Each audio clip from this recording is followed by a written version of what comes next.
Johnson, good to see you. This is WESN here, and on this station, the program AM Prime. We're going to begin in a moment. Let's tell you what's happening in the next hour and a half or so. We will be talking with Ms. Lara Quentrell-Thomas. She's chairman of the organization called Regency Recruitment and Resources Limited. She's the executive chairman. The question is the environment, social and governance issues. Over the past 2 years, the combination of a pandemic and increased awareness of social issues has changed the responsibilities of HR managers and departments at companies across the country. We've had some discussions about that with other people, including leading members in the Human Resource Management Association of Trinidad and Tobago. But the discussion is far and wide, so we'll get to Ms. Quentrell-Thomas's position on it as we go along the program. We're also talking in this edition of the program with Pastor Clive Doughton. You may have watched the news over the last couple of nights. He's led another series of demonstrations, marches in the country to talk about the crime situation and some ideas from the people who surround him on the issue as to what is new in addressing this question about crime in Trinidad and Tobago. We're also talking with Mr. Mariano Brown, a former government minister, a business leader, and sort of consultant, talking about the impact on this economy of what is seen as net migration out of the country. This has been a sort of graft between 1960 and now, and the figure is that although there may have been a rise in the population, in real senses, what is called net migration, out migration, has been affecting us. We take a look around the region, we tell you more about what is happening in other countries around us as well as further afield. But we will take a break and come back to get going in a moment, so stay with us.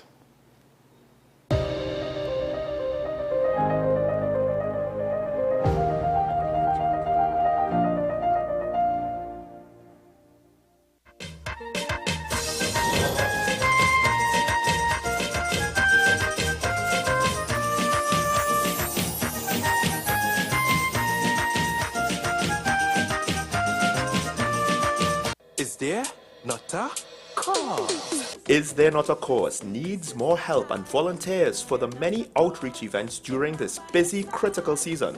You can volunteer and help in many ways: your time, your talent or skills, your resources, or your finances. Is There Not a Cause is making a difference one life at a time. Check Is There Not a Cause's Facebook page for a calendar of outreach and fundraiser events and share where you can volunteer, or WhatsApp 394-2042.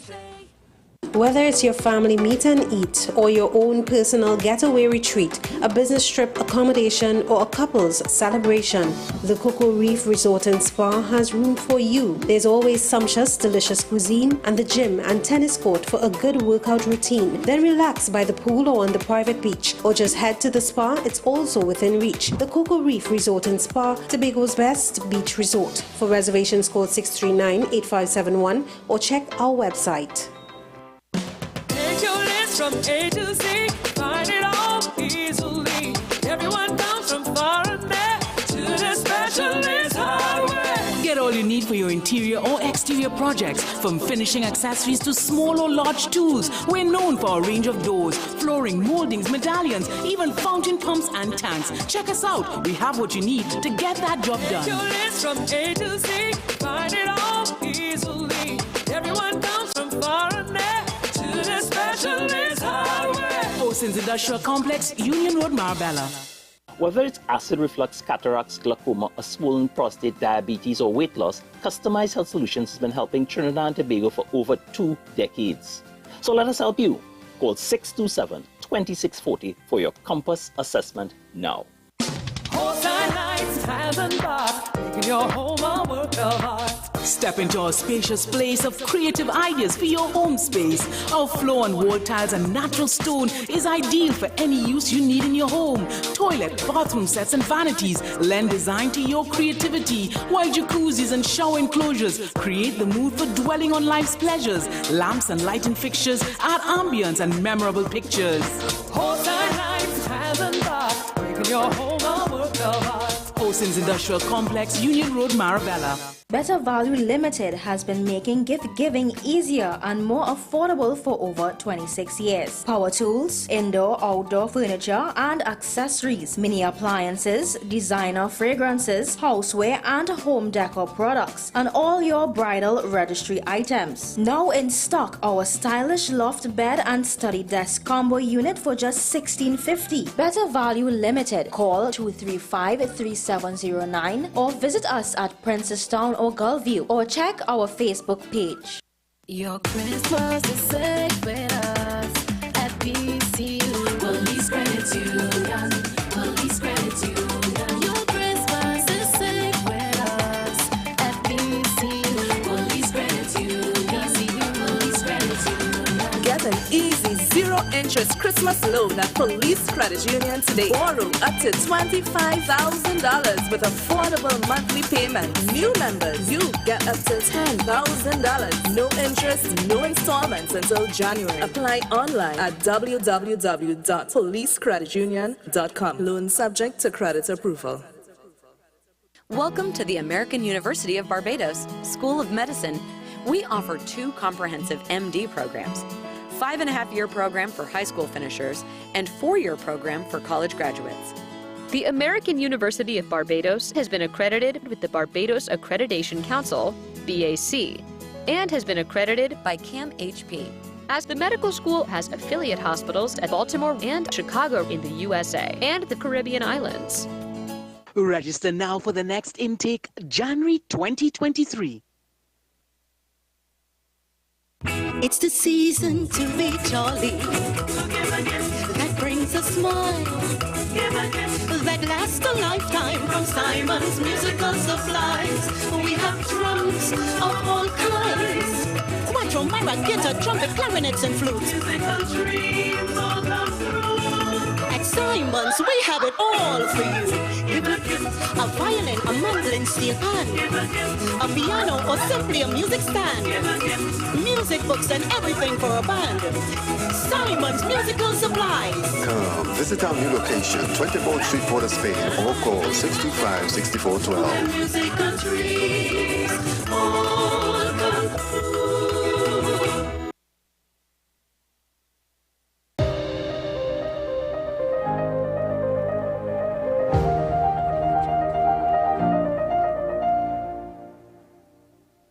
Welcome back to the program. Well, our guest is no stranger to us, and you should be no stranger to people in Trinidad and Tobago and elsewhere in the Caribbean as well. Mr. Mariano Brown, he's a former government minister, he's a former business leader, business executive. He continues to do that, to provide advisory work for people who want to get into in the economy in different kinds of ways. And I suppose as a result of the work that he's doing, he's done some studies, what is called migration patterns in Trinidad and Tobago. And it could be argued that there are more people in the country now than there were in the period when he began to look at, which was 1960 to 2017. And maybe the population has grown, but the fact is that more people have left the country than those who entered. And the impact on that for the economy, the country, the society is what he's looking at. He's agreed to talk with us about it. Good to see you this morning, sir. Good morning. All right. So what's the, give us a sense of why you were digging up in these figures. What's the import of that? Well, I mean, I was looking at the influence of population changes on economic growth. And the numbers have been pretty clear that the rate of growth in population in Trinidad and Tobago have been declining. And economic growth is a function of about 3 or 4 things. How much capital you spend, the kind of investments you have, the resources, human resources that you have, as well as the natural resources. And a combination therefrom gives you economic growth. Now, the issue is if your population isn't growing, that means one of the numbers is getting smaller. So what was the impact?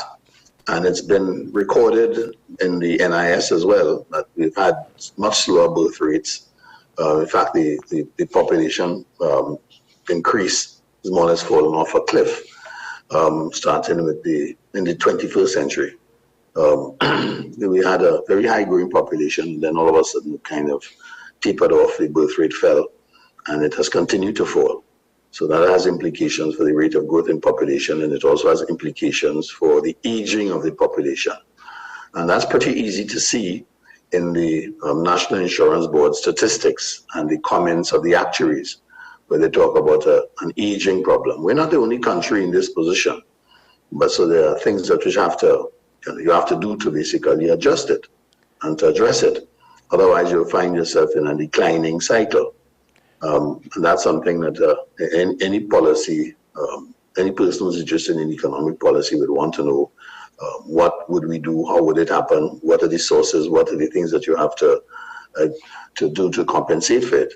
And that really starts off with problem definition. You have to define what the problem is, where it's arising from, before you can make any decisions with regard to how you're going to correct it. Right. So that is happening. You think it's happening to the extent that it should, because as you say, the arguments about the hand-wringing, if you want to call it that, about what is happening with the social security construct, and how to deal with that. That is an element of what we're talking about here, right? Yes, of course, yes. And that has to do with the arguments with regard to changing the retirement date and the retirement age. In Trinidad, our age, the official retirement age is 60. The NIS Act, for example, has 65. So there's a discontinuity between those two numbers, but generally it's been the sort of general number that has been used is 60. In the Caribbean, there are much higher numbers elsewhere. Nobody has age 60. Everybody starts off at least 2 or 3 years later than that. I think the minimum age is 62. Yeah, and we're talking in the public sector, right? Because in the private sector, you're required to work until 65, right? Well, it varies in the private sector. Many people, most of the pension plans kind of piggyback off to the government service pension plans. So you'll find 60 there too. But the more likely number should be 65, and that's part of the debate. But that's only one part of the problem. Yeah. And that's a temporary fix. What you have to have a more permanent fix. What's the position with regard to your population? The projections are that the population will age, and the ratio of number of people working to not working is going to fall fairly dramatically over the next 25 years. Now that sounds like a long time, but 2020 was just 22 years ago, and in planning terms, it's not that far. Yeah. In the year 2000, when there was a lot of apprehension of what was going to happen after that, and that was already 22 years ago. Yes, correct. So we're late. All right, so that has all sorts of implications. And what I did also was to look at the rate. I mean, when you're looking at population numbers, I also looked at migration figures. So was there emigration? Was it larger than the amount coming in? And the answer to that seems to be yes, somewhere between 1960, just before independence, and 2017, which is the last year for which I have immigration statistics. And those immigration statistics came from the World Bank website. So I have immigration statistics for the world, literally, and for all of the Caribbean. Numbers tell an interesting story. But of course, in the early 60s, the immigration, well, 60s, between 60s and 70s, the immigration was strongest. It continued on a strong note between 70 to 80.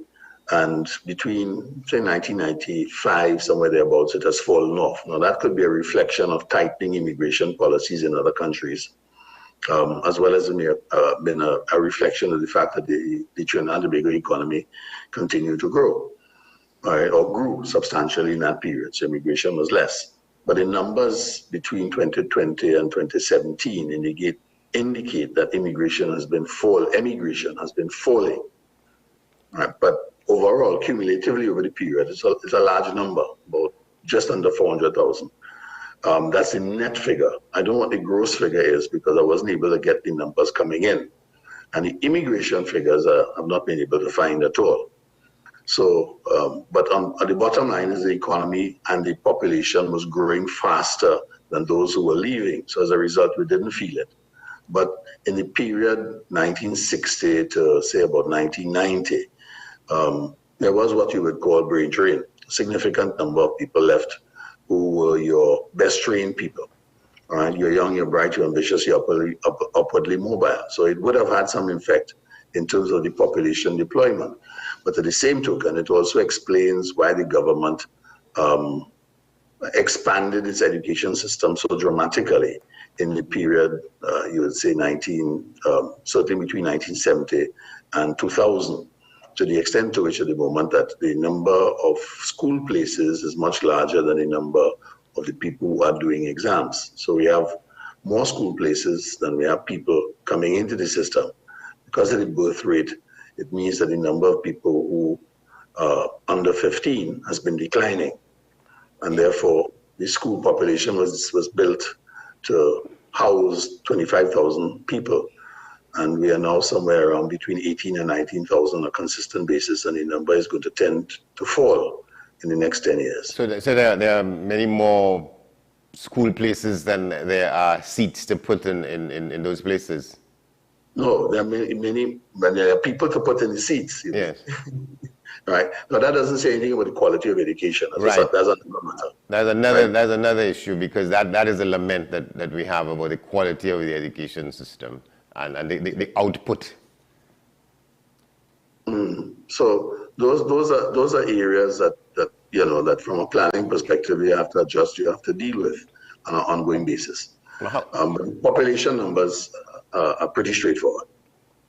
Yeah, well, you said you couldn't find some statistics for... Well, yeah, we only have net migration statistics, net. That tells us how many, that they had more people leaving than they were coming. Yes. It didn't tell us how many people came in.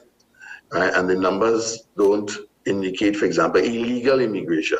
In other words, how many people went on holiday and jumped ship and didn't come back.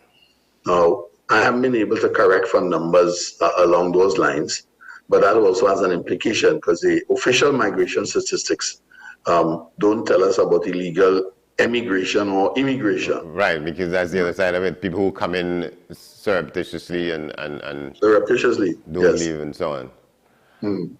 So how does sort of economic planning and policy decisions, how are these things made in light of these gaps in the statistics and so on?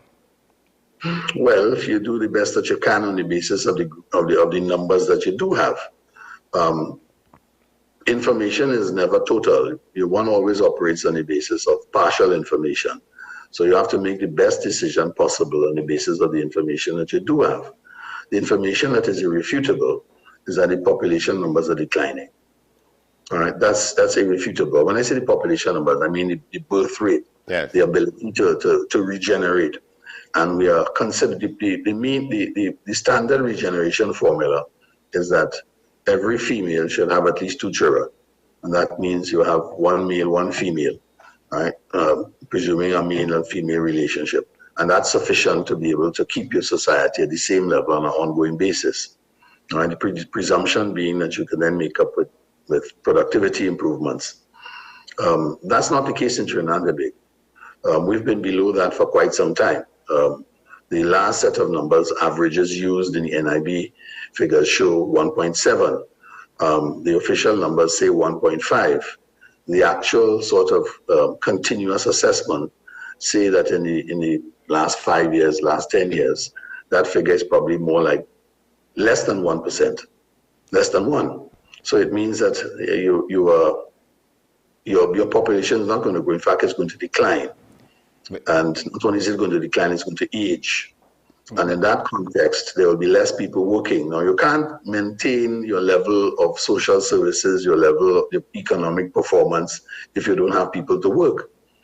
So that the immediate policy option is, well, how do I deal with migration? How do I have an immigration policy? How do I compensate for the slowing birth rate and the smaller number of people who are going to be working?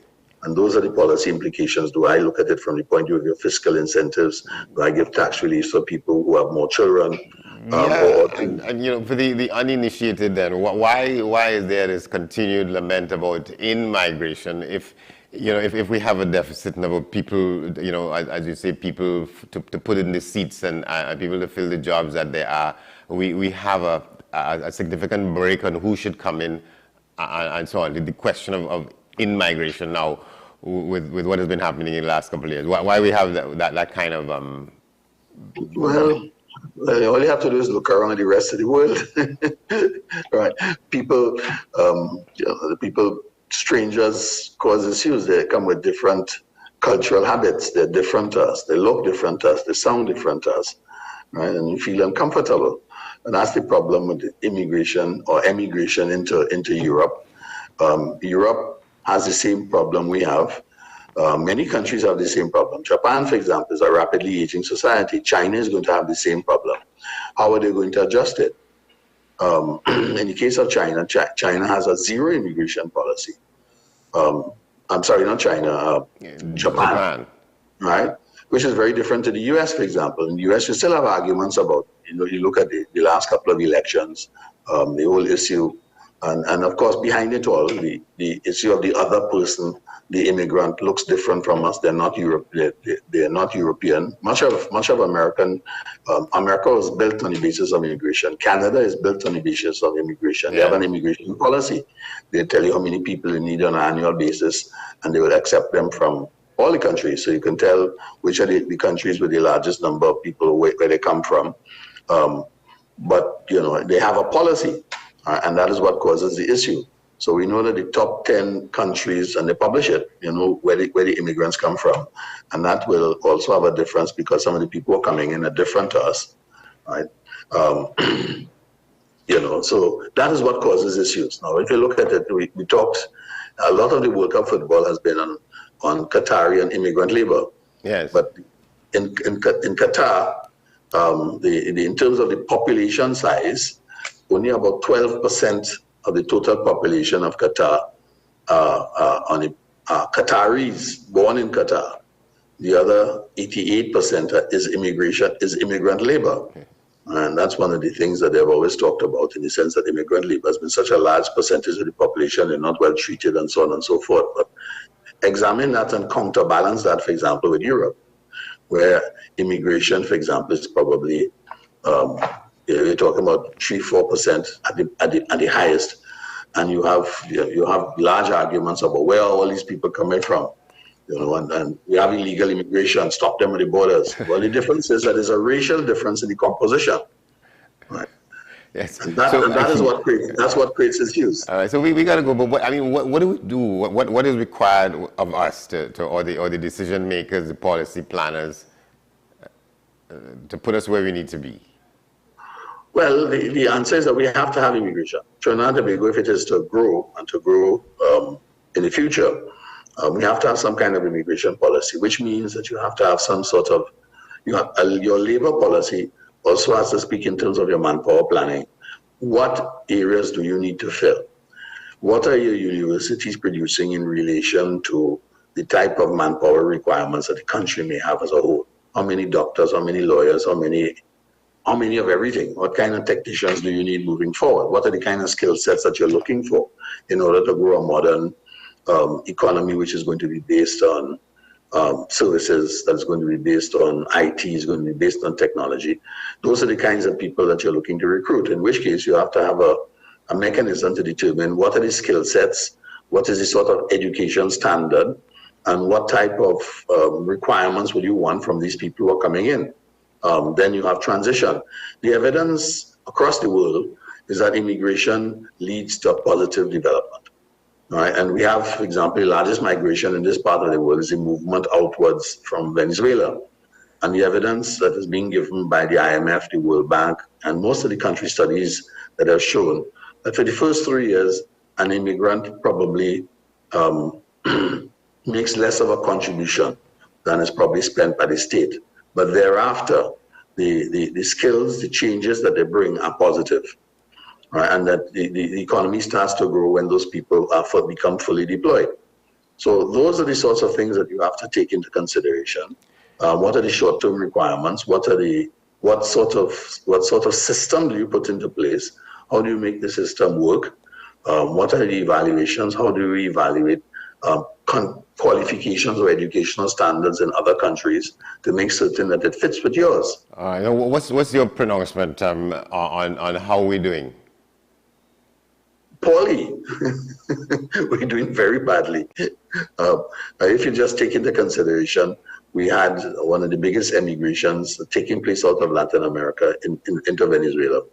Trinidad sits in the corner. We've always talked about ourselves as a gateway to Latin America. We've always said in several different ways in terms of our economic policy, going back from Eric Williams. That's one of the reasons why we have Spanish and French in terms of the syllabus and curricula from all the secondary schools. You have to learn at least one foreign language. And in particular, the preference has always been Spanish. Why? Because we have a couple million people sitting on our doorstep with whom we can trade and should trade. Right? In which case, if you had to adjust your population and there were people leaving, you would want some of them to come. Right? So which ones do you want? Right? You want the engineers, you want the X, you want the Y, but you have to have some sort of manpower planning. Now, the evidence of the failure of manpower planning is GATE. Right? GATE has been cut dramatically. And you have the Minister of Education saying, not the Minister of Education, Minister of Health, saying he has more doctors than he can find. He doesn't need so many doctors. Right? And you have the difficulty, but the point is that was also very useful during COVID. We had enough doctors to be able to handle the situation without being stretched. Yeah. So what's he going to do now that COVID is retreating? And what are these doctors going to do if they're only getting 1 month and 2 month contracts? Or short-term contracts from the government. Right? That raises all sorts of issues. Yeah, right? It's a kind of policy conundrum. But we're going to have to leave it there. So thank you very much for talking with us on this. At least giving us an update as to where we are and where we are not and what we should be doing and what we're not doing. Thank you very much. Thank you. All right. Mariana Brown, always insightful. Clinical in his pronouncements on these matters. We will take a break. When we come back, we take a quick look around the region before we get to our next discussions. Stay with us.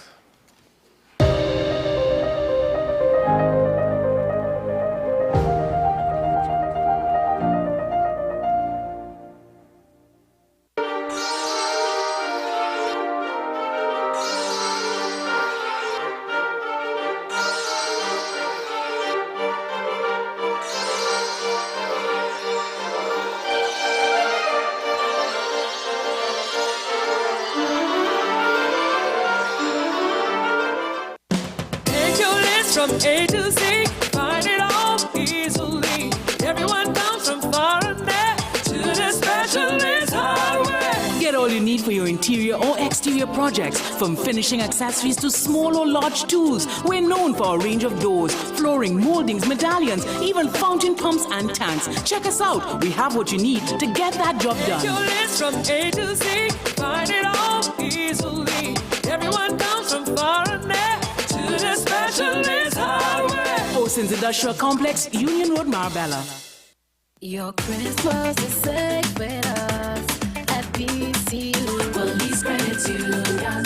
Police Credit Union. Your Christmas is safe with us at PCU. Police Credit Union. Police Credit Union. Get an easy zero-interest Christmas loan at Police Credit Union today. Borrow up to $25,000 with affordable monthly payments. New members, you get up to $10,000. No interest, no installments until January. Apply online at www.policecreditunion.com. Loan subject to credit approval.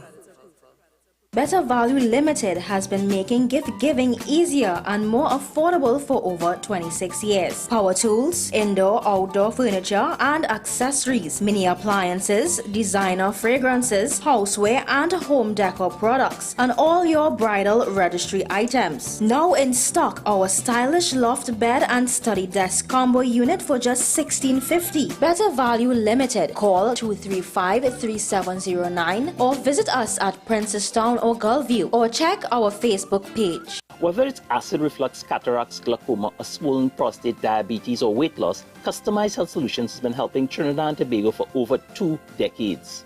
So let us help you. Call 627-2640 for your Compass assessment now. Take your list from A to Z, find it all easily. Everyone comes from far and near to the Specialist Hardware. Get all you need for your interior or exterior projects, from finishing accessories to small or large tools. We're known for our range of doors, flooring, moldings, medallions, even fountain pumps and tanks. Check us out. We have what you need to get that job done. Your list from A to Z. find it all easily. Everyone comes from far and near to the specialist hardware. Oceans Industrial Complex, Union Road, Marbella. At Belgroves, celebrating life is our commitment with integrity, compassion, and dignity for your loved ones. Belgroves Funeral Home and Crematorium, serving Trinidad and Tobago for over a century. Poolside nights, hands and bath, making your home a work of art. Step into a spacious place of creative ideas for your home space. Our floor and wall tiles and natural stone is ideal for any use you need in your home. Toilet, bathroom sets and vanities lend design to your creativity, while jacuzzis and shower enclosures create the mood for dwelling on life's pleasures. Lamps and lighting fixtures add ambience and memorable pictures. Poolside nights, hands and bath, making your home a work of art. Oceans Industrial Complex, Union Road, Marabella.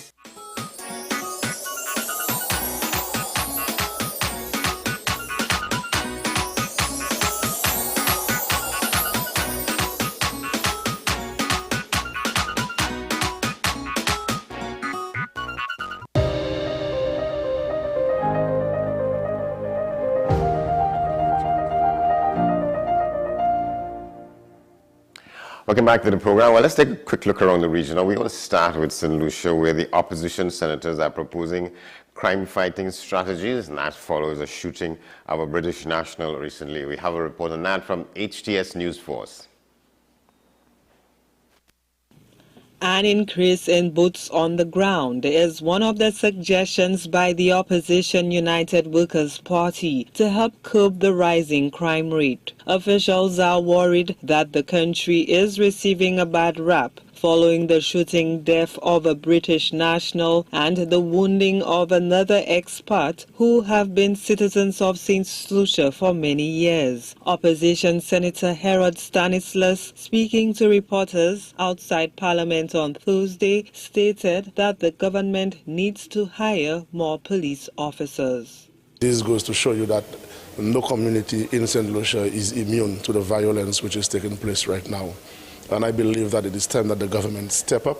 It's time for action. Enough of the talking, enough of passing the buck, enough of blaming, enough of excuses. We need to see tough action on gun control and crime in this country. We need to see more policemen and women on the streets of St. Lucia. I was told that there is a freeze on hiring of policemen. Government needs to review that policy. We need to hire more policemen. We need to build up the capacity of the Royal St. Lucia Police Force. Meanwhile, leader of opposition business in the Senate, Dominic Fede, says that the authorities must get to the root cause of crime.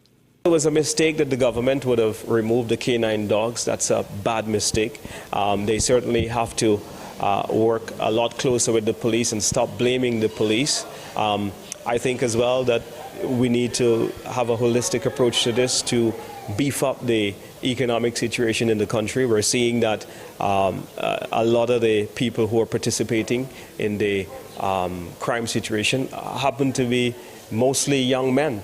And we have to ask ourselves, why is this? Is it a lack of economic opportunity? Is it a lack of self-esteem? What are the gangs offering that as a country and as a society holistically that we're not offering? Fede added that the Philip J. Pierre-led administration must be more proactive to bring the crime situation under control.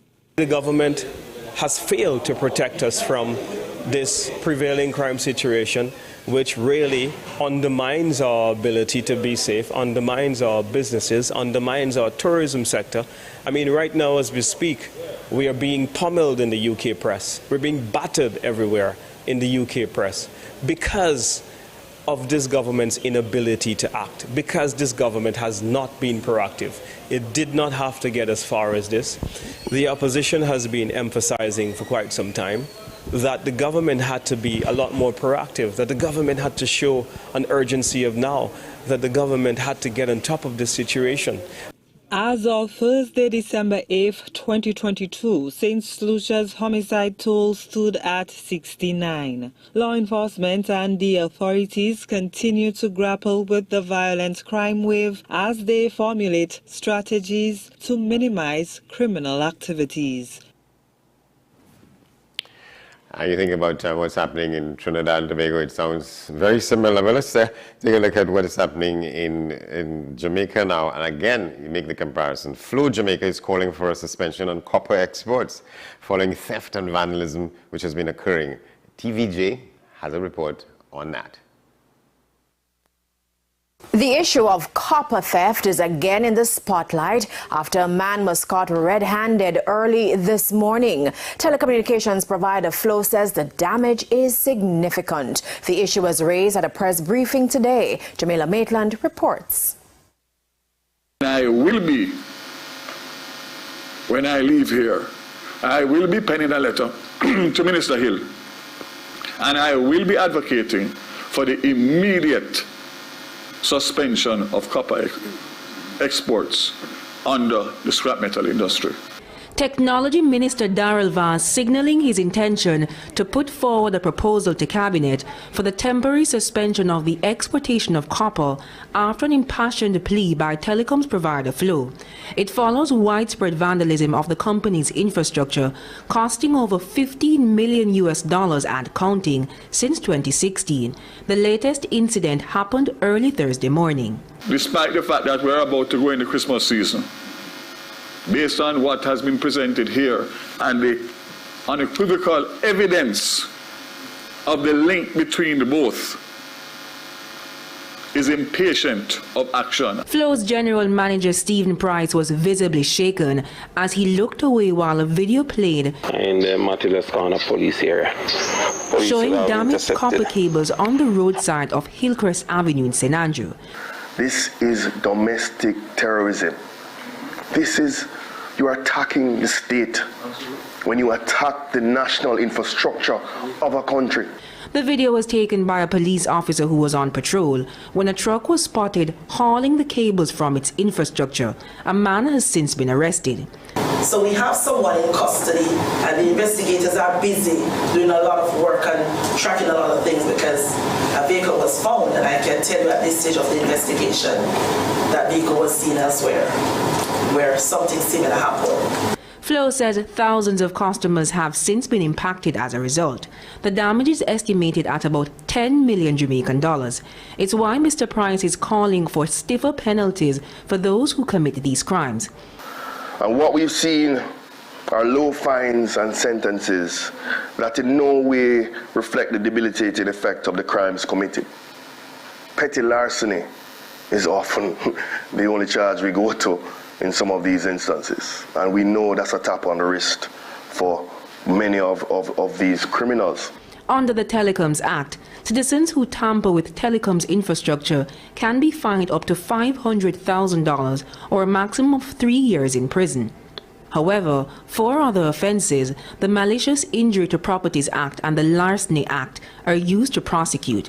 The telecoms company pointed to the ripple effects of the damage on critical services and national development. St. Mary Technical, out of service since August, and at best we're looking at January 2023 for restoration. The Belmont Academy, the Lacovia Police Station, for one. Right? Lacovia Police Station is working off mobile phones right now in order for them to get their calls for emergency response. But Minister Vaz revealed that the Telecoms Act is being revised and a working group will be established come January to address the concerns. According to Flow, St. Catherine, Kingston at St. Andrew, and Santa Cruz in St. Elizabeth have the most reports of vandalism of its infrastructure across the island. We go to Guyana now, where the government there has opened a new round of auctions for 14 oil blocks in the lucrative offshore oil and gas fields. We have a report on that from News Source Guyana. Weeks after the government announced that a new model oil and gas production sharing agreement will see major changes, such as increasing of royalties from 2 to 10%, the upping of corporation tax of 10%, and the limiting of oil blocks to companies, President Irfaan Ali has announced that 14 new oil blocks will go on auction from today. A change from an earlier position that the blocks will be auctioned until next year. He made the announcement from State House early this morning. We have committed that the new blocks will be publicly auctioned. Today, 14 such blocks will be placed on auction, and we're hoping that the course of the submission of the bids will be on the 14th of April 2023, and our timeline is to have contracts awarded by the end of May 2023. The president said that there will be competitive negotiations and evaluation from the bids received during the bidding process. He also said the aim is to ultimately have the best possible outcome for Guyana, having learned a lesson from the Stabroek block and the production sharing agreement there. Though calls are mounting for the government to institute its new terms on the ExxonMobil future discoveries in the Stabroek block, the president today shrugged off those calls, reiterating that his government respects the sanctity of that contract. For the 14 oil blocks going up for auction, President Ali said the government is looking for serious developers who will move quickly to get down to business. We have improved fiscal terms that provide a greater balance of the share of revenue between the government and contractor, while maintaining Guyana's competitive edge in the region and globally. There will also be a strict relinquishing clause, the president said, where companies that have proven that they do not have the capacity to develop the oil blocks even after the contract was awarded will have to relinquish those blocks. The 14 oil blocks will range from 1,000 to 3,000 square kilometers for each block, with majority of them being closer to the 2,000 square kilometer range. 11 of the blocks will be in the shallow area and 3 in the ultra-deep area. Well, to Grenada now, where the Prime Minister revealed that a sum of $3.4 million has been budgeted for expenditure in the creative industry. The GBN has that report. During his budget presentation on Monday, Prime Minister and Minister for Finance Deacon Mitchell listed the creative economy among his government's top priority areas for the next 5 years. The COVID-19 pandemic opened a window for productive and economic activity through virtual entertainment. The creative economy is derived from the creative industries occupied by musicians, producers, artists, vloggers and the likes who have successfully monetized social media and the arts in the recent years and during the pandemic. The creative industries involve advertising, fashion, design, performing and visual arts, photography, music, architecture, film, podcasts, and computer programming. Prime Minister Mitchell says government plans to embark on a series of activities toward the growth and development of Grenada's creative economy. Through the establishment of Grenada's first ever Creative Industries Development Fund, we will invest in registered creative businesses that are focused on the global export of products, services, and content. Of note, in this first year, Mr. Speaker, is the implementation of special fiscal incentives for the creative industry, including 100% concessions on CT and VAT for selected equipment for 12 months starting February 1, 2023. The 100% concession on productive equipment includes storage media, art supplies, studio equipment, and audio and visual production equipment. Propelling the creative industry is the use of technology as a tool to reach a wider audience, regionally and internationally. To boost the creative economy and in keeping with its digital economy agenda, government intends to make streaming and communication more affordable for Grenadians. We will further reduce the VAT rate on mobile and broadband data from 20%, which it currently is at, to 15% starting February 1, 2023, which will be reviewed in December of 2023.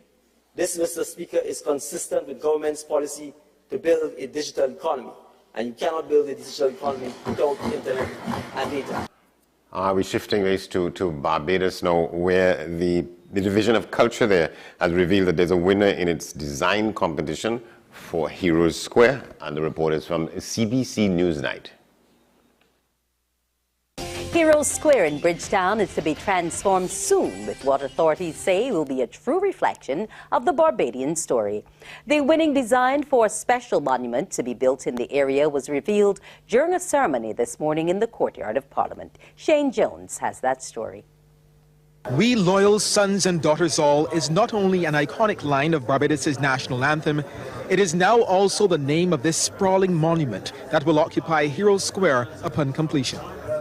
The design, created by Vincent Jones and Hugh Holder, follows the Barbadian family's journey, past and present, and depicts the ancestral Barbadian families pulling apart the shackles and chains of their oppressive society. It tells the story of heroic families who opened the way for the modern Barbadian families to rise, and from them, our national heroes came into existence. Vincent Jones and Hugh Holder beat out 11 other submissions, including Kevin Talma, who got second spot, while the trio of Sheena Weeks, Israel Mapp, and Jamal Weeks was third. The event was truly a cultural extravaganza, featuring performances from Calypsonians Donella and the Mighty Gabby. Jones said they sought to give representation to everything the space encapsulates. From the darkest parts of our history, when slaves were brought ashore here and auctioned, to when there was a cage at the top of Broad Street to hold captive slaves who had escaped till their owners came for them, to remembering and commemorating our national heroes, and then finally to symbolize all that through a statue that represents the family. Holder said the monument doesn't dwell on enslavement, but highlights those who fought against it.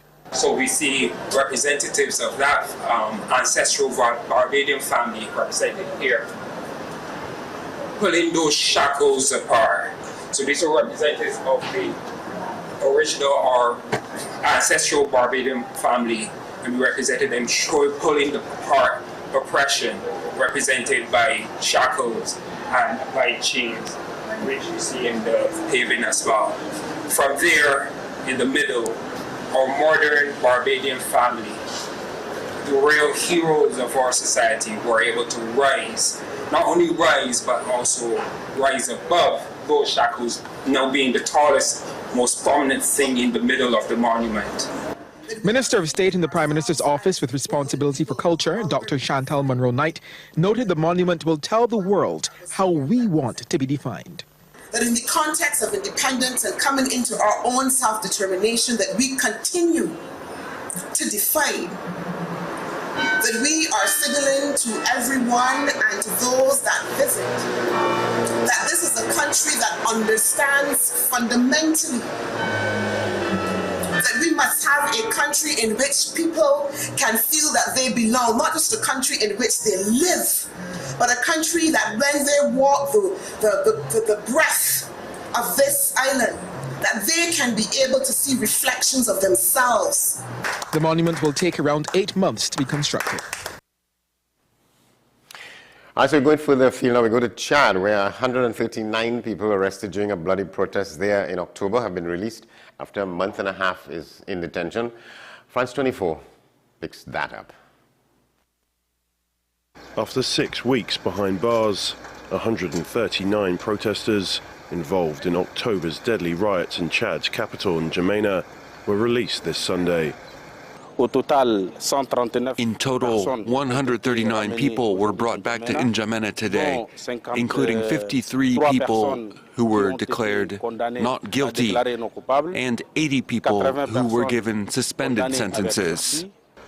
The prisoners had been held in a jail 600 kilometers northeast of the capital in the notorious maximum security Koro Toro, located in the desert, before being transferred to N'Djamena on Sunday ahead of their release. Those who were convicted were done so behind closed doors in a mass trial of over 400 people at the end of November, with no lawyers or independent media present. Those not released were convicted to 2 to 3 years jail time for unauthorized assembly and arson, amongst other things. It comes just days after 80 miners were granted bail and released on Thursday, also detained for their role in October's demonstrations, which saw around 50 people killed after armed security forces opened fire on demonstrators on the streets of the capital.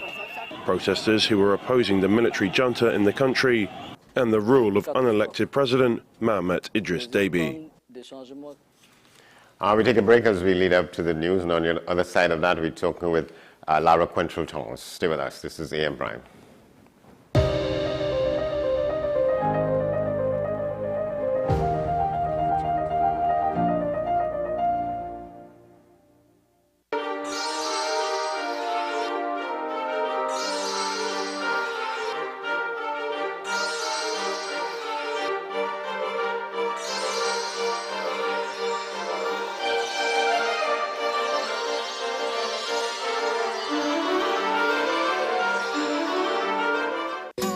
Take some time for yourself or spend some time with the family at Sandy Point Village Hotel.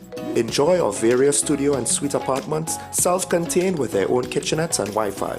We also have our famous 100-foot swimming pool and our beachfront restaurant, the Steak and Lobster Grill. And our location in Crown Point puts us near the center of activity from the nylon pool to the local nightlife. Call us and make your reservations at 639-8533, 389-2378 or email us at sandypointvillagehotel@gmail.com. People really want to know, what about me? Where do I fit? Yes. What is in the ride for me in terms of a better Trinidad and Tobago? And I'm pleased to shed some light on that. The purpose of bail is to ensure your attendance at court. That's it. It is not punitive, it is not rehabilitative. We the police officers, we are professional and we are here for whenever the survivor is ready to come forward. We have the right to private and family life, the right to religious freedoms and beliefs and thoughts and expression. But these rights are not absolute. Certain rights can be limited. The law is to govern the whole, it's for all of us in public.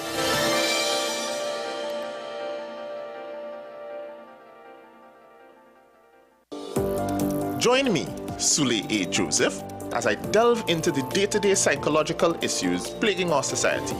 We will discuss behaviors that encompass the biological influences, social pressures, and environmental factors that affect how you think, act, and feel. Site, Thursdays at 11:30 a.m., only on WESN, Content Capital.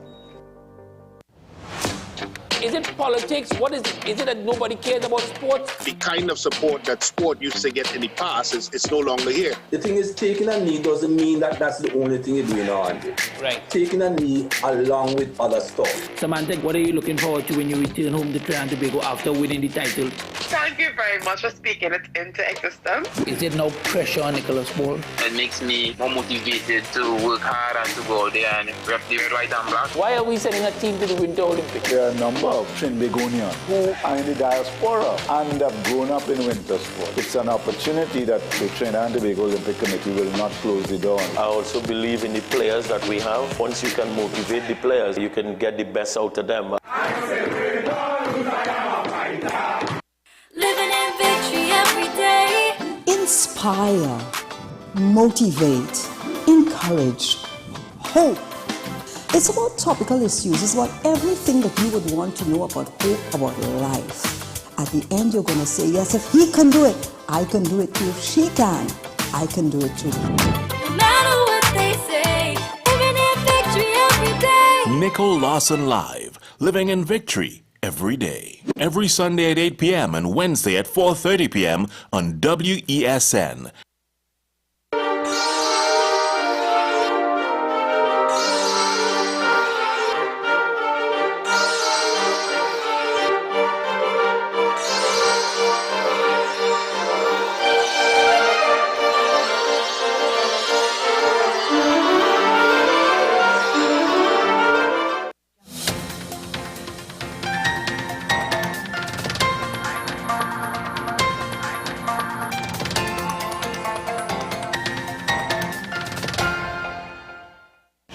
Your WESN News on the Hour. I am Marquise Akers. Thanks for joining us. Here are the headlines. Commission Chairman scolds Power Fuel Trading for late submissions of documents. Ministry of Housing to distribute 91 starter homes. Chaguanas police presence beefed up during peak shopping period. And internationally, Iran executes second protester. Now for the details. The Commission of Inquiry into Paria has been rescheduled due to the late submission of documents. Chairman of the Commission, King's Counsel Jerome Lind, scolded Paria and stating that the requests for the documents were made months ago. Paria or their team have been asked to provide a number of documents over a period of time. During the course of this weekend and as late as 4 o'clock this morning, we were provided with what is on any view hundreds and hundreds of pages. It looks what the Americans call a document dump. This. It is inconceivable that those who are responsible for providing material to this inquiry could not have appreciated that this material was likely to be relevant. We get it this weekend, notwithstanding the fact that we have asked for it on numerous occasions. The Ministry of Housing and Urban Development will be distributing new starter home units to 91 persons under the Housing and Village Improvement Program Land Settlement Agency of the Ministry. The HVIP project provides for the construction of a starter home geared towards improving the living conditions of beneficiaries residing in several villages across Trinidad. This project is managed by the Land Settlement Agency of the Ministry to provide high-quality housing to beneficiaries and to provide access to modern amenities. Shoguna's Chamber President Richie Sukai says the police presence within the borough with the high rate of crime has been assured by the Central Division. This comes as the peak Christmas season is in full effect. I know things are in place in terms of the Borough Corporation and working with Central Division to have more foot patrol combing the streets like downtown Shogunas itself during the peak season, the peak part of the season.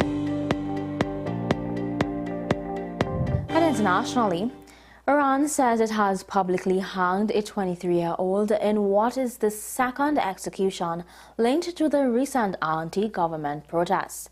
Mahridreza Ravanda, 23, was hanged early on Monday in the city of Mahsad, the judiciary said. A court convicted him of enmity against God after finding he had stabbed to death 2 members of the parliamentary Bajid resistance force. Ranavad was hanged just 23 days after his arrest. Well, that's news to the hour in WESN. I am Marquise Akers. Thanks for watching.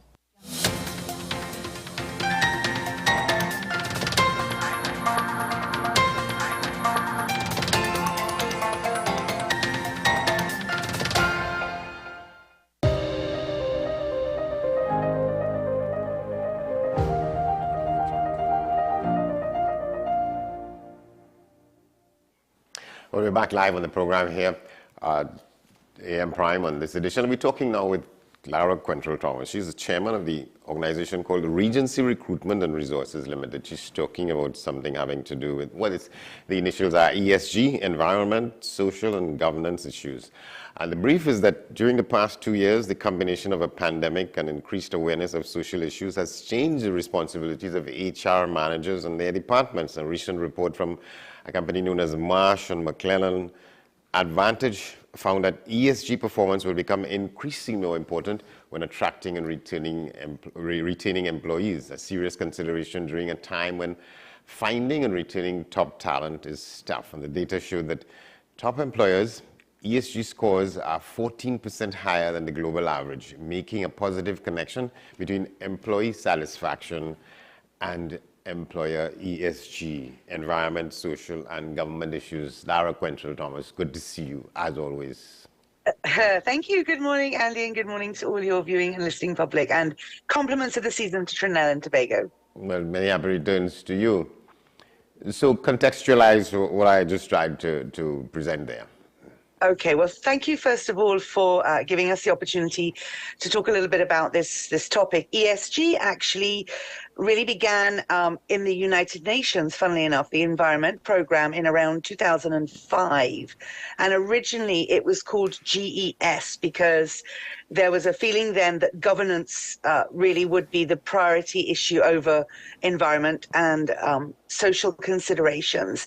But now organizations, institutions recognize that the 3 elements of E, S, and G have equal weight and equal priority. So just to be clear for your public, your viewers, the E stands for environment. So this is looking at how organizations safeguard the environment. And of course, we've been aware of this for some time. Many firms have their corporate social responsibilities grounded in environmental projects, as well as making sure that your organization, the business that you run, does not harm the environment in its actual production facilities and so on. So this also now extends to having policies that look at climate change and how you can reduce your carbon footprint, particularly firms in the manufacturing energy sector. So that's the E component.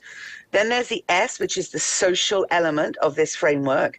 And that really speaks to predominantly for HR, but really for all leaders within organizations, regardless of their title, around things like relationships with employees, labor rights, creating an environment that promotes wellness and productivity for employees, but it also goes further out into the communities that you operate in, dealing with your suppliers in ethical manners, having proper procurement practices and so on.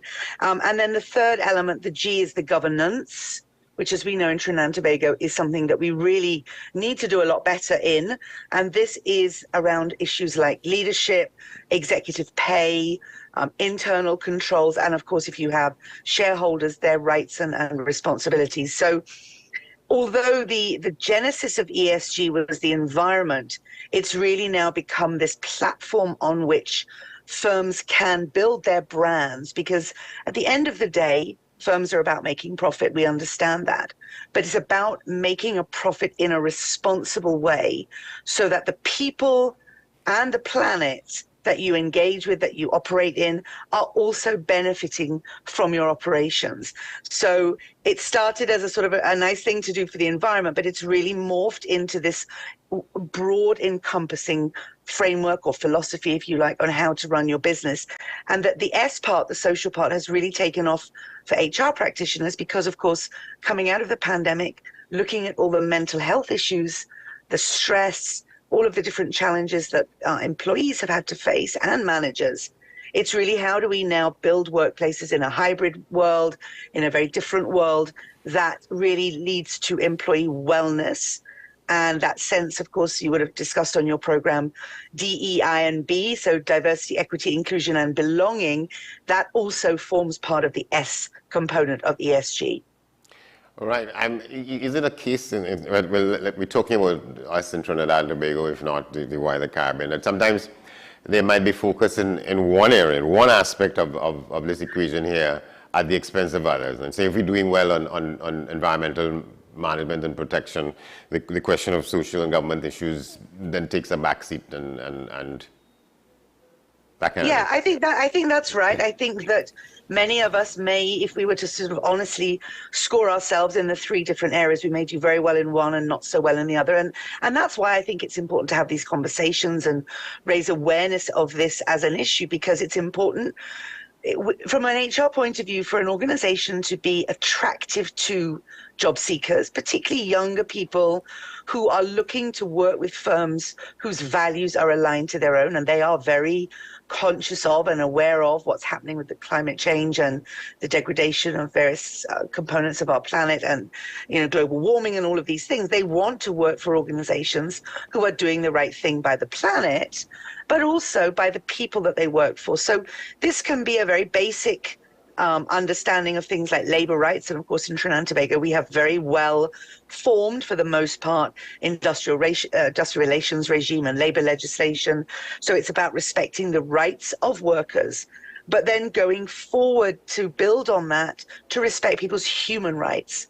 So their rights, whether it's their sexual orientation, their indigenous heritage, their role as a parent, all of these different things that make up the people who work for us and with us. It's important that we find ways as leaders in organizations to create a space and an environment that gets the most out of those people without compromising their rights as a human being or making them feel unsafe. And of course, we've seen so much stress during the pandemic that has manifested itself in so many different ways, from this phenomenon of quiet quitting, where people show up for work, but they're really not performing. They're not really doing as much as they can. They're just there to collect their check. That's a symptom of a lack of engagement, a lack of believing in the purpose of the firm, a lack of connectivity to what the firm is about. And so if your employees are quietly quitting, then you've got a problem. And that forms part of this social pillar of the ESG framework, so that employers and HR managers need to look to find ways to measure and manage employee engagement. In fact, very recently, we have a new client who's asked us to hire somebody to focus on employee engagement. That is the job. And that's the first one in working in recruitment in Trinidad for 26 plus years that I've ever been asked to find an employee engagement officer. So we're seeing that now growing as an element of an HR function within an organization to make sure that people are really feeling not just safe at work, but engaged and purposeful. And they look forward to going to work, if you can imagine such a thing. Yeah, and so you have a sense of is there any kind of maybe provisional partial study of that, of the extent to which people are not engaged and why? Or not sufficiently engaged and why? Yeah, there have been a lot of studies done abroad, not in Trinidad that I'm aware of, but certainly this whole concept of employee engagement has been studied by McKinsey and various other management consultants and research groups. And there's a number of different reasons. You know, there's the adage that people don't leave jobs, they leave managers. So a big part of that employee engagement is the relationship with the manager of the team or the supervisor, and how individuals are treated, whether they are given the opportunity, for example, to contribute ideas, to be creative, to be innovative, or they're just told to shut up and do their work, whether they feel heard, whether they feel listened to.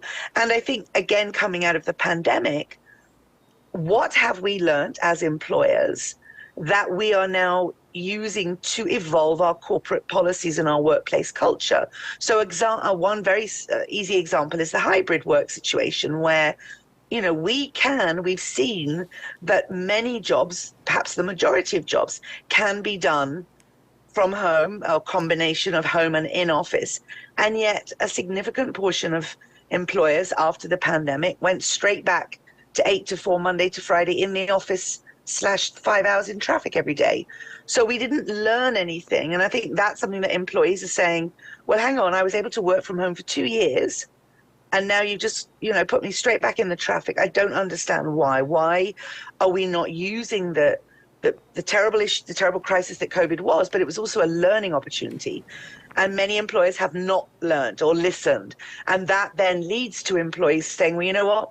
I'm not even going to bother. You just don't care about me or my needs or my family needs. And we know what it's like in Trinidad. If you have kids to drop off, you have to be on the road at 5 in the morning. By the time you get to the office at 8, are you really then going to give a full 8 hours at maximum productivity and to then spend another 3 hours in traffic? The quality of your life is what we're talking about.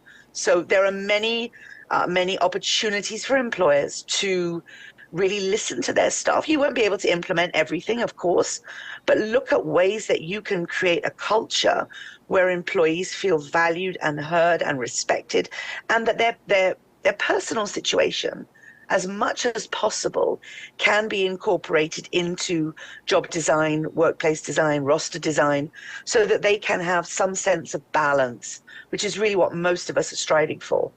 Yeah, the question is, so employers may have gone back to what they know, what they feel most comfortable with, but as people say, in situations like these, the genie has been taken out of the bottle. It's not going to go back. So that maybe this is just a period between wanting to go back to what you know and having to address the realities of what was created in that period, in this COVID period.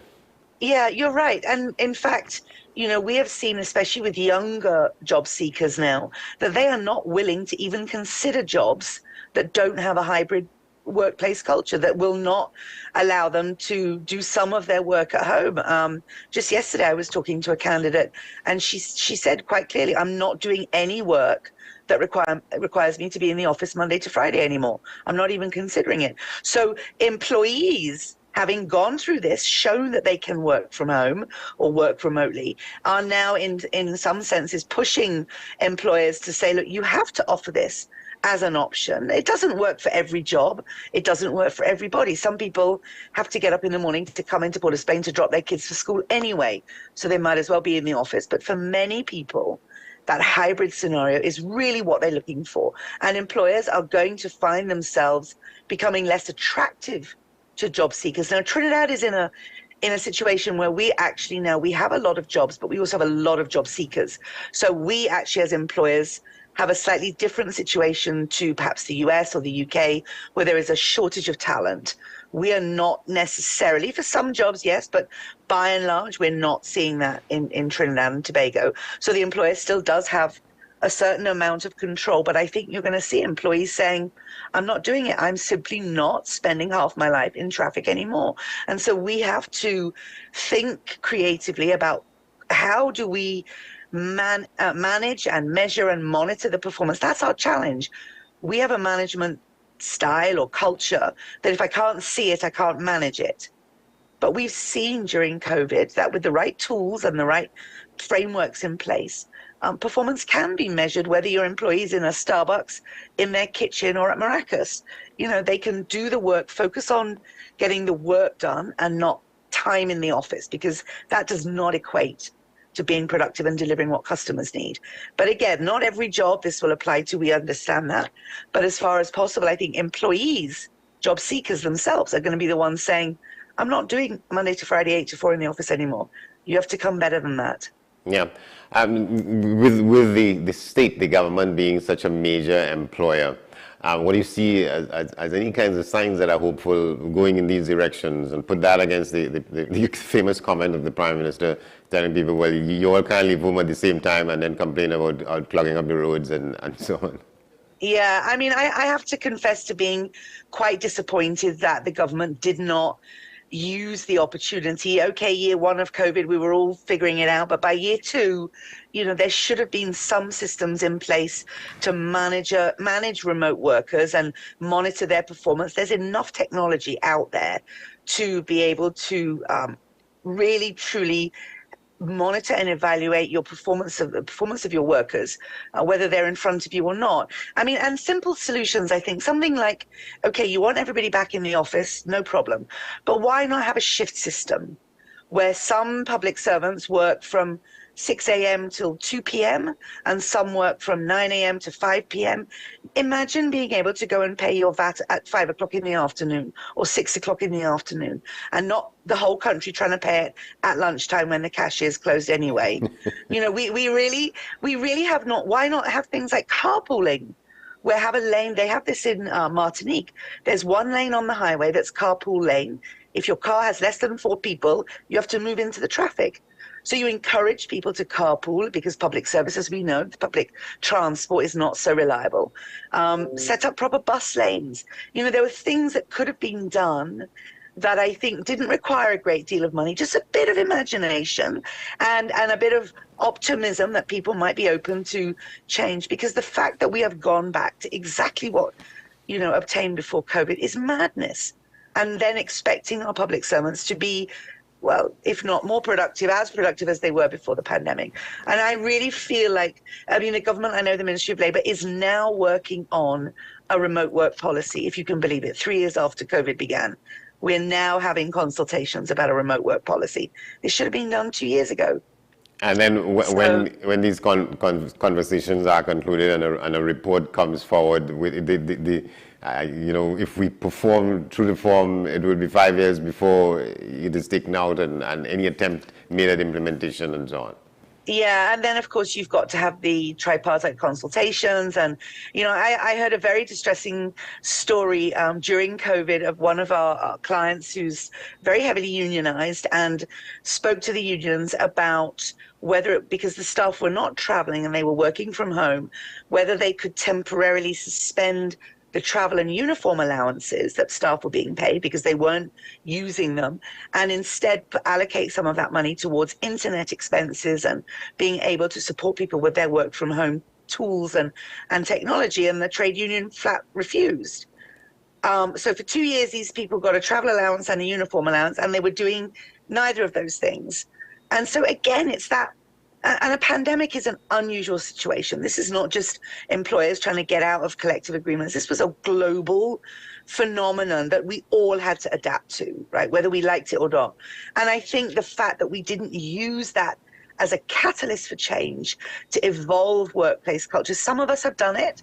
I'm very proud to say my organization, we are still hybrid, and we're going to be hybrid into 2023. And we're going to continue for as long as it's, you know, it's available to us. But the fact that we weren't having those conversations 2 years ago as the future of work in the public service, and that the unions were not on board, seeing how this could benefit their members to not be spending 5 hours a day in traffic, to be fighting up everybody to get into Port of Spain for 8 a.m. It is disheartening, I have to be honest, that we haven't used this crisis as an opportunity. But maybe it will happen in 5 years. Who knows? Maybe there'll be another pandemic and we'll just have to say enough is enough. And that whole, the history of and the culture of the relations between employers and worker representatives, that itself needs to be addressed. Yes, absolutely. I mean, I'm not an IR expert, but of course, many of my clients are unionized, and you hear stories. And I sit on a board with a couple of union representatives, and we are so often at completely opposite ends of the spectrum, and there has to be common ground. And I think this is actually where the S in the ESG framework comes in, because if both the union and the employer are focused on what is best for the employee, then you start from that common point of view. But the employer also has to be able to make money to pay the wages, right? And the more money the company makes, hopefully the more salary people can earn, reinvest in their families, their homes, their whatever it is they need, education and so on. And that has to be good for the union as well. So I feel like there is a common purpose, but we talk in different languages, and that may be where we need to sort of strip it back to its basic objective, which is to give the working population the best career, job experience, work experience possible within reasonable boundaries of what the employer can afford, what's legal, etc. So I feel like we have the same purpose, but we don't always talk the same language. Yeah. I would say that this discussion is sort of like a shot across the bow for the people involved, the key stakeholders, to take note and to decide that this is a matter that has to be addressed in terms of going forward in industry and in the country. Yeah, I think it's so critical for firms in all sectors in Trinidad and Tobago, because especially when, now that we're reopening for business, for investors, we want foreign firms to come and set up operations here. We've heard many stories about organizations from overseas looking to invest, but because of various bureaucracies, I mean, the ease of doing business is still horrendous. There are so many things that employers, the public service, the government should be getting together to fix, to move Trinidad and Tobago forward, to create a working environment that is as productive as possible, that really rewards people for their efforts, that makes sure that everybody gets paid a decent wage for a decent day of work, and that the environment, the infrastructure within which we live and operate as human beings, as families, as communities, is really one that is geared towards enabling us to live our best lives. And whether it's traffic, whether it's potholes, whether it's public transport, there's many elements to this. But I do feel like as employers, and certainly in the private sector, if we can really ring this bell around the importance of human rights and the rights of our people, and how we build cultures that reward and support productivity, but also balance. And balance is so important for wellness, for employee mental health, for employee stress to remain at manageable levels. Because otherwise, we've seen the number of suicides, workplace conflicts. People just, they're not feeling the love and the support that perhaps they should in order, and especially at this time of year, right? I mean, it's supposed to be a time of giving and loving and happiness and togetherness. So if not now, then when? Yes. So I definitely would encourage all employers to take a good look at the ESG framework. There's a lot of advice. AmCham has brought out a great little handbook in conjunction with the UN. There's a lot of material online. But look at what is your firm doing to the environment, to its social partners, as well as the governance of your organization, the framework for auditing, for stakeholder relations, and so on. So I think if you look at those three things, you can't go too wrong. All right. Thank you very much, Lara Quentrell-Thomas, Chairman, Regency Recruitment and Resources Limited. Thank you very much. My pleasure. Merry Christmas to all. Same to you and those in your care. We will take a break, come back before we wrap it up. Stay with us.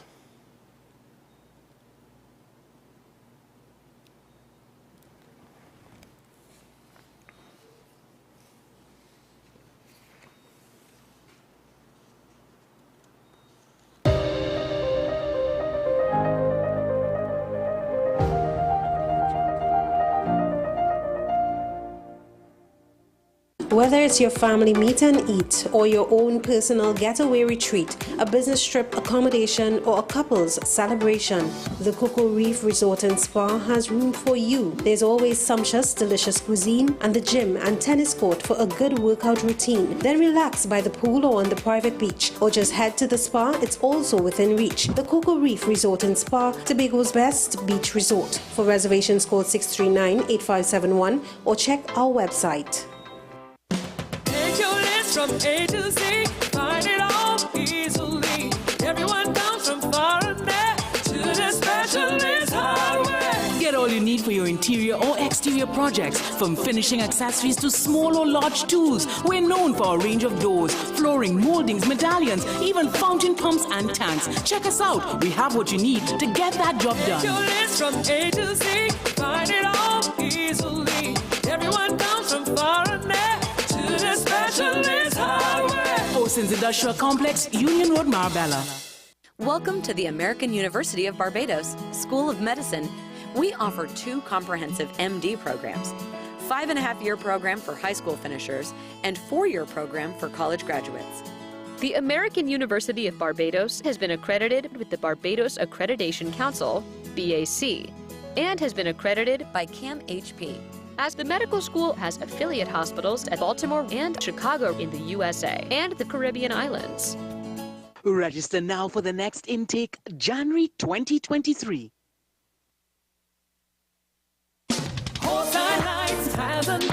Making your home a work of art. Step into a spacious place of creative ideas for your home space. Our floor and wall tiles and natural stone is ideal for any use you need in your home. Toilet, bathroom sets and vanities lend design to your creativity, while jacuzzis and shower enclosures create the mood for dwelling on life's pleasures. Lamps and lighting fixtures add ambience and memorable pictures. Horse-eye lights, tiles and bath, making your home a work of art. Oceans Industrial Complex, Union Road, Marabella.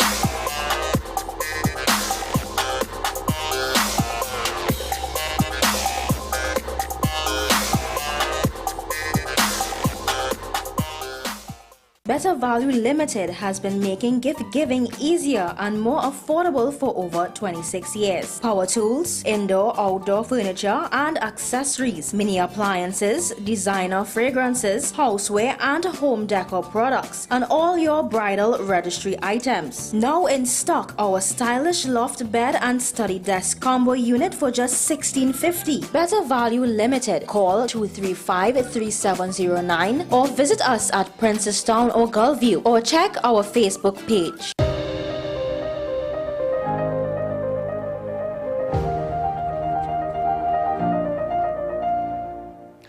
So we get to that point where we tell you what's in these publications on this edition. This is what is on the front page of the Newsday Trinidad and Tobago, the finding of this little boy at the end of a river mouth. Search ends in tears for Alan. Also, the story of an ex-police officer gunned down in Penal. And the Newsday Tobago willing puppets. Kudjo slams the ex-PDP members. She says they're looking for sympathy. So that's what's on the front page of the Newsday Tobago. This is on the back page. We want to tell you that we've been great staying with us. We want to tell you thanks for watching, and to tell you that you can stay with us here all the time on WESN, and check us out on all our social media platforms. You can send your emails to this program to amprime@wesn.com. We'll see you tomorrow, but before, we want to ask you to watch this.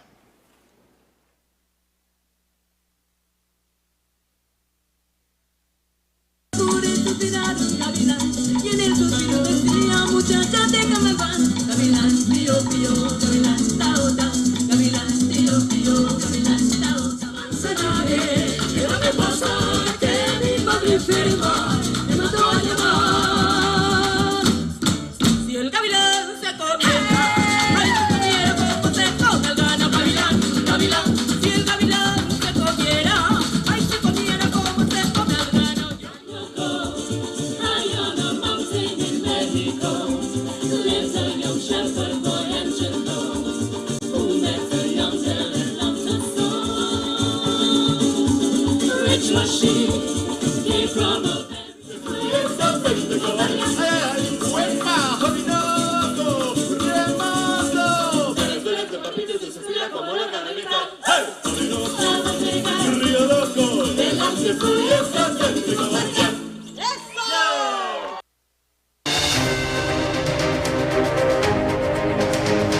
WESN.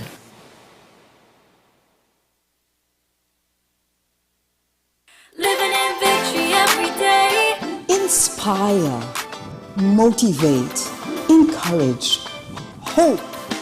It's about topical issues. It's about everything that you would want to know about hope, about life. At the end, you're going to say, yes, if he can do it, I can do it too. If she can, I can do it too. No matter what they say, living in victory every day. Nicole Lawson Live, living in victory every day. Every Sunday at 8 p.m. and Wednesday at 4:30 p.m. on WESN.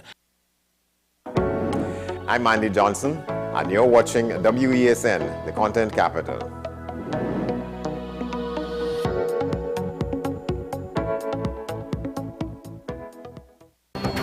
The issue, the continued rise in the price of flour and its impact on the cost of living in Trinidad and Tobago. How should we go about it? I want to ask you, what has been revealed to you about the state of vulnerability in the country because of this exercise and because of what we're going through? Is the government losing the war on the vaccine front? The discussion should revolve around the common good for the greatest number of people in Trinidad and Tobago. How do we inculcate a sense of respect and regard for people who may not be of your own political ilk or persuasion? The communities are now being used by political opportunists. So when the tables are turned, it's the same way. Okay, this has been 10 questions. I'm Andy Johnson, and we'll see you next time. It's Christmas time, and with your family you'll spend every evening watching a movie on WESN. The classics that fill your heart with merriment and cheer as we celebrate together the most wonderful time of the year. This is my island in December. This Christmas, WESN celebrates with you as the content capital brings the big screen classics. Join us with your loved ones Mondays to Saturdays from 8 p.m. and Sundays at 9 p.m. for We Christmas Movie Classics. Santa's coming to town! Santa! Oh my God! Santa here? I know him! Only on WESN, Content Capital. The newest book is here, Closer to the Church, the debut novel by author and former Mayor Louis Lee Singh, available at all the Home Store branches, Barataria, West Mall, Shogunas and C3 San Fernando. Paper-based bookshop 10 Nook Avenue, St. Anne's, WESN 30A Gattaca Street, Woodbrook, Metropolitan Bookshop, Ariapita Avenue, Woodbrook, and all RIK bookstores nationwide. Available online as paperback on Amazon.com and Kindle for e-readers. For more info, call 628-5835 or 389-6504. Also available from author Louis Lee Singh, I Used to Live in Heaven, Letters to My Granddaughters, and Local Government in Trinidad, Conspiracy Against the People. I'm Sean Michael Small, and we are WESN, the Content Capital.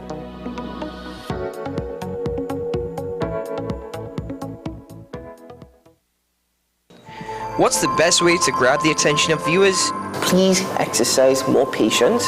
You have to be kidding me. Doing what we do best. I'll say at the very least it's a conspiracy of laziness against the people. Join me, Keaton Shaw. And me, Sean Michael Small, for Talking Point. Weekdays from 8 a.m. to 9:30 a.m. We go in depth on the trending issues and engage the most controversial newsmakers as we get them to account to the people for their actions. You can't go to the government with nothing. You can't go to cabinet with an empty hand, with a wish. I'm glad that we're having this a sober, mature discussion. In the present situation, I expect a continuation of the chaos. Join us for the discussion, Mondays to Fridays, only on WESN.